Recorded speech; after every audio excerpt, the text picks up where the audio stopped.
Hi everyone, I hope that you are doing well. So I just decided to take this particular paper because I've been teaching information technology with various institutions. So then I decided to take the grade 12 paper just to explain some vital information about IT in general. So sometimes I'm very comical. I strongly believe in comedy. So I will definitely, be comical at some point. So please bear with me, right? So now we are going to start with the first question, multiple choice questions. They are one of the short questions that you're gonna get in paper 2 information technology in grade 12. So this is the simplest paper. You should get 100% according to my comprehension. And let's get into it. So the best part to approach this particular question is to read the definition and then match it with the correct answer on the column, right? Column B. So the best one is to read the question and match it with something. So I'm going to start with 1.1.1, which is actually referring to a set of data that described and provides information about other data. Data about data. So you don't have to cram the definitions, but you have to understand how this works. Metadata is essentially data about data. So it provides information about other data, such as content, format, structure, context of a particular piece of data. So this can include various attributes such as maybe creation date, the author, the file size, location, keywords. So this will definitely depend on the data that actually describes it, right? So our solution or our first answer will be E, right? So I'm going to select E for this set of data there. Okay, cool. So now we should move to the next question. So the next definition will be a collection of fields that contains data on a specific entity. Collection of fields that contains data on a specific entity. So the only entity that I can actually give you as students is that let's say that you have an entity like this, and that entity can be the entity of, an employee with some attributes, and those attributes will definitely be what? ID number, the name, the gender, employee code. So maybe the employee code will be the primary key. If we need a composite key, we'll definitely use the employee code and also your ID number, you know. So this will definitely be the record. So the record can be,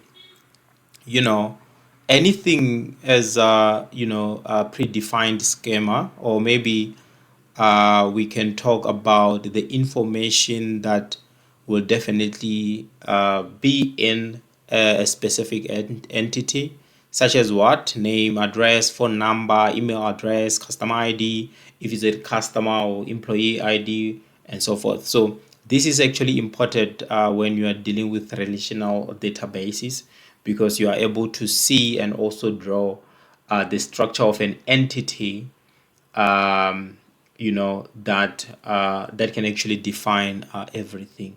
So that will be the record. So another one will definitely be 1.1.3, a unit of measurement for network bandwidth and throughput, right? So if you see measurement, what are we actually measuring? We are measuring the bandwidth. So when the network providers selling their um, what can I say, services to their customers. They usually sell maybe, their maybe telecom or Vodacom network in terms of the bandwidth that they are actually offering to their clients or customers. And that can be that, okay, um, in order for you to download a video, maybe a 1 gig video, right? So just write it down. A 1 gig video, um, if it takes you maybe 10 minutes, you should know that someone can take maybe a minute to download a 1 gig video. So that will definitely be determined by the bandwidth that you're getting per second, right? So meaning that the higher the bandwidth or and the throughput, then the less amount of time that will be taken for you to download a video. And also there is the upload and also the download, right? So most of the time you find out that the upload is actually slow compared to the download.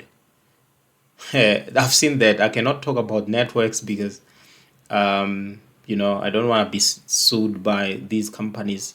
But I hope that you do understand that, and that can be the MB per second, that the megabytes per second that are actually provided by those network providers. So you should know that the higher the bandwidth. So I used to call the bandwidth a pipe, that allows you to download stuff or maybe stream stuff online, based on the site and the domain that you're accessing and so forth. So I would just draw something like this and say this is actually the biggest pipe that allows you to download a lot of things and stream a lot of things. And then here, the bandwidth here, the pipe is very small. So this one can take more water out and more more water in, but this one won't be able to take as this one. So that's how I used to compare my bandwidth and also the throughput with while I was a student. But I hope that you do understand this, and yeah, trying to explain it so that those who don't even understand the thing, they can be able to understand it and remember this by using this example, you know. And also, let me just erase the board. So since I've erased the board, we can move to another one that says that the technique used to avoid programs from crashing during the execution time. So this is actually one of my favorite, because I really love programming. So this technique will definitely be handling stuff, right? This technique will definitely be handling stuff, not even debugging, not even phishing is far from it, semantic search far from it, but exception handling, because we are talking about handling or avoiding the programs from crashing during the execution time, right? So this will definitely be exception handling. So exception handling is actually, imported for writing robust and also reliable softwares, and it helps, those unexpected program crashes and allow developers to gracefully handle the errors and recover from exceptional conditions. So another example that I can actually give you is that when you are writing your code, you can be able to say that, okay, you know what, try something, try to perform some logical operations, and if this fails, then you can, catch the so this is the structure of C++, the structure of Java, the structure of C sharp, So you will be able to try something. If there is a problem, do not crash, but give us the issue by catching it and do the print trace, or maybe print the error that we are actually getting, so that we can jump into it and try to fix it. If it's a null pointer, then tell us if it's a null pointer. If it's maybe undefined variable that we try to perform to utilize, tell us, but do not crash, because we don't want this to crash. We don't want our program to crash. Give us an error. And sometimes we don't want to show these errors to our customers, because as a customer, I should not be able to see error message 401 when I try to log in into an app. That's not actually user friendly and so forth. So I want to explain much, but I hope you do understand. Okay, let me erase the board. So now we should move to number 5, that says a network of online content that is interlinked and accessed over the internet. So we only look at interlinked and accessed via the internet. Yes, we can maybe be able to fish or scam people over the internet. However, there's nothing similar to www, because now we know that this way we'll be able to access like different domains, www.facebook.com. So in order for you to access a domain on the World Wide Web, you need to start with the www. So then the HTTPS, the HTTP, so that will definitely deal with the security of the site, if it's secured or not. I hope you've studied that. However, I will definitely start giving you guys lessons about it, and I hope that you be able to watch it and enjoy it.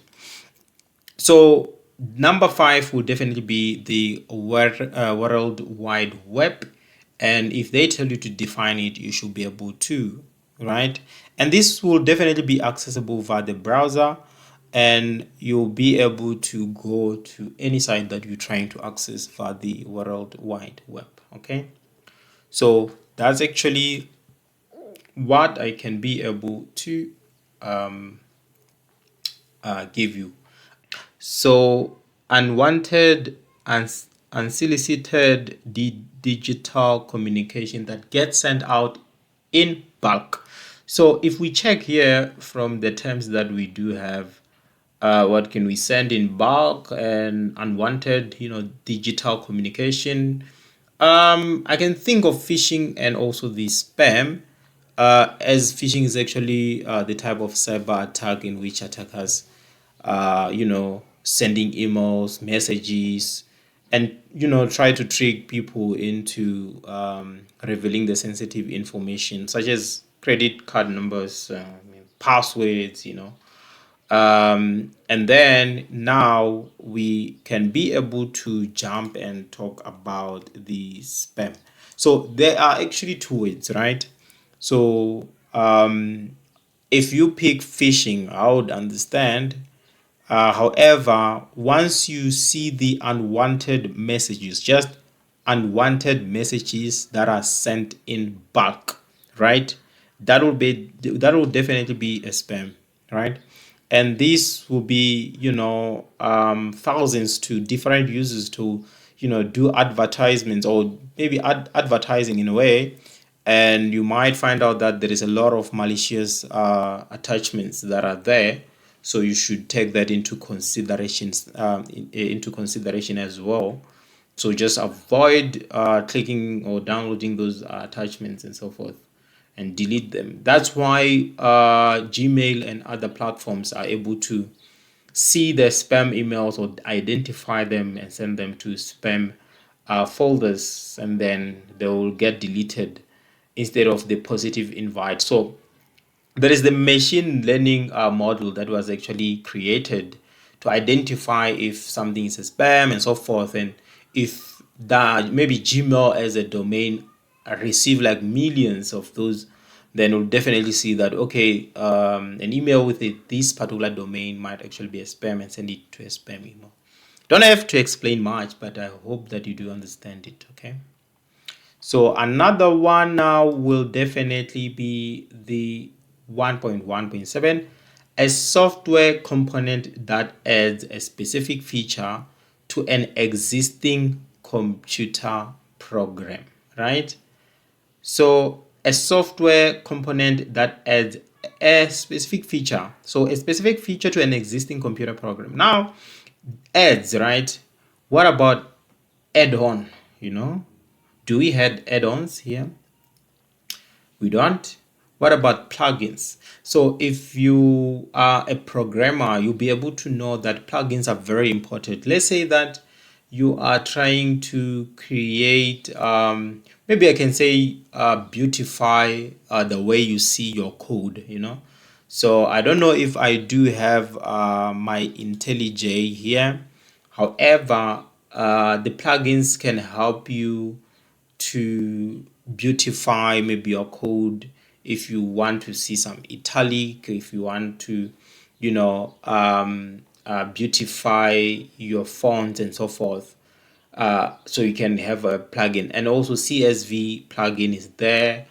We have like different plugins for different softwares. I was about to show you something that I do have for Spider version 5 that allows us to code our applications via Python.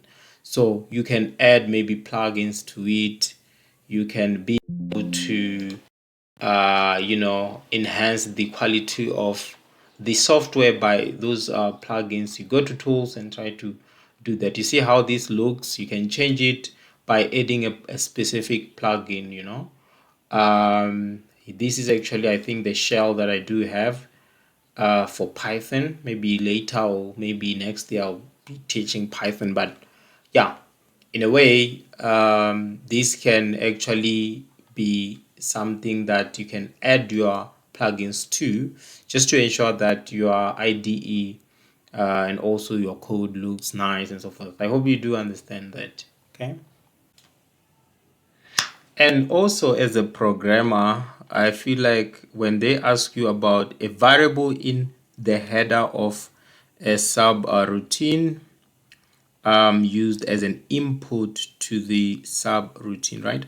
So this will definitely be the parameter.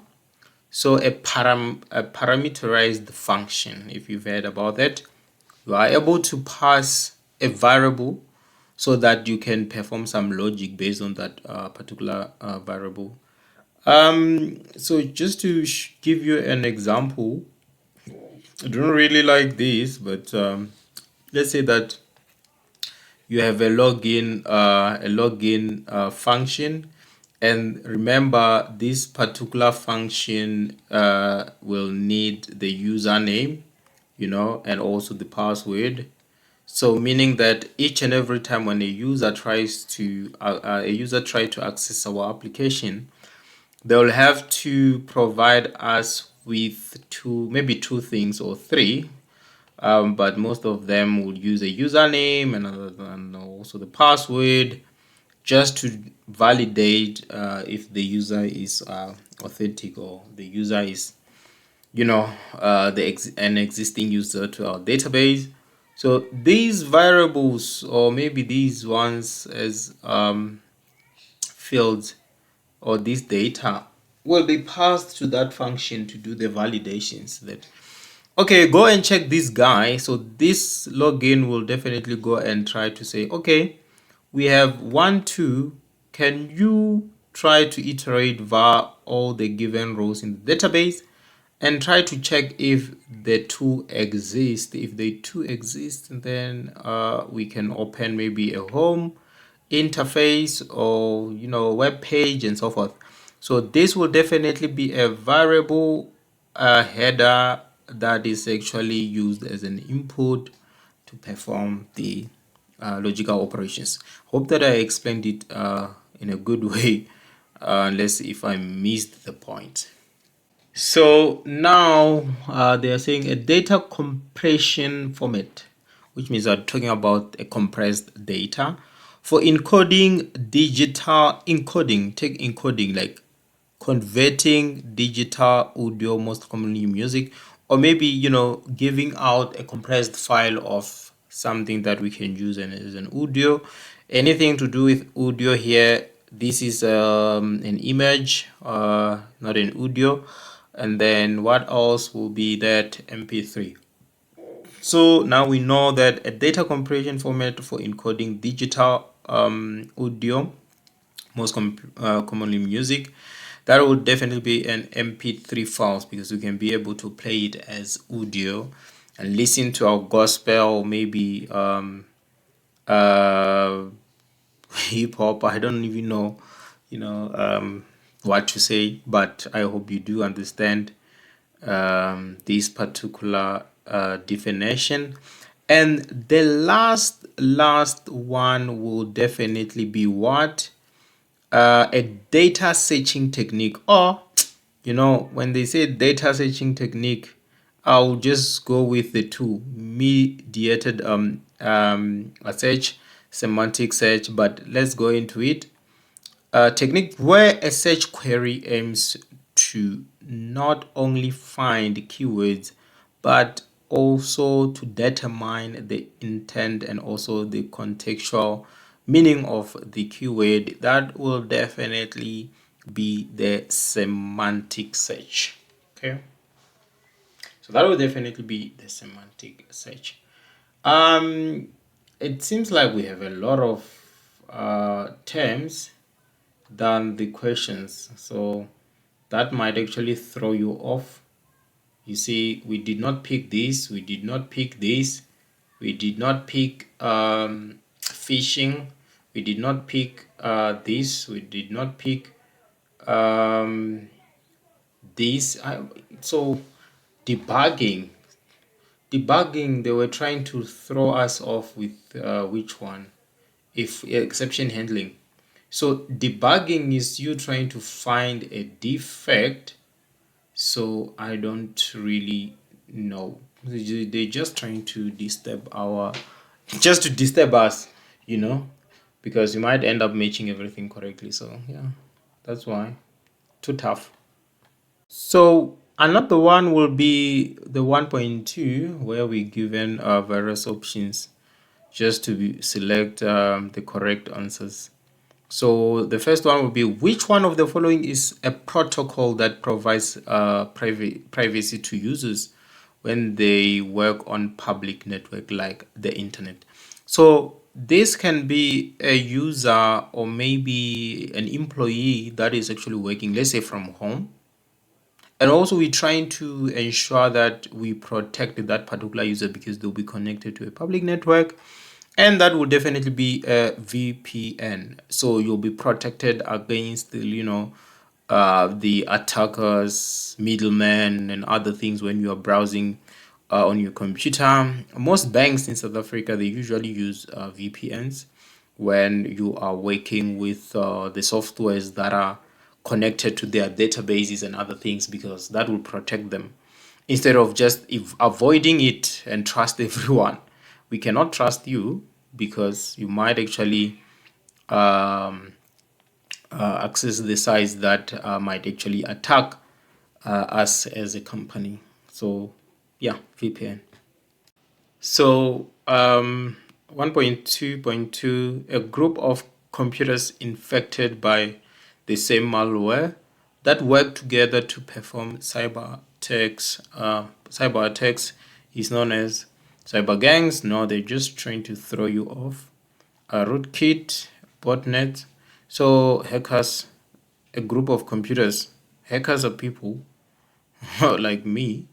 So yeah, B or C. But the thing is that rootkits are actually the type of malicious software designed to conceal their presence or maybe hide their presence while trying to grant unauthorized users to access your softwares and damage your system and control them in a way. Get paid. If I can control your system, you might pay me. But nevertheless, the definition that they gave us here is actually for botnet. So the answer here will definitely be the botnets, and then here will be the VPNs, right? So we have another question that says that is the process of analyzing large volumes of data to find patterns and trends. I love the patterns and trends, because once you find the patterns and trends, this is what they use on Facebook. Just analyze how you navigate around, search stuff, like stuff, and then we know that if you are into gaming, we just go and advertise gaming, but they usually use cache memory and your history or browsing history and so forth, what you like and so forth. So those are the patterns and trends of the user, so that we can advertise the products that you love, and you might end up clicking just to buy and so forth. However, now, this is the analysis. Data validation, no, we are not trying to validate anything. Data warehousing will be the process of collecting, storing, managing large volumes of structured and unstructured data, right? So that will never be it. Data encryption, we are encrypting data. No. Are we dealing with decryption? No. What about cipher and decipher? No. But that will definitely be data mining, as the process of analyzing large volumes of data just to find patterns and also the trends. So that will be the answer for that. Okay. So another one will be 1.2.3, I mean 4.4, but I don't think that I'm gonna do this in this video. I just want to maybe create another part with just 1 minute or two just to explain this particular algorithm, and I'll post it as well. Thanks.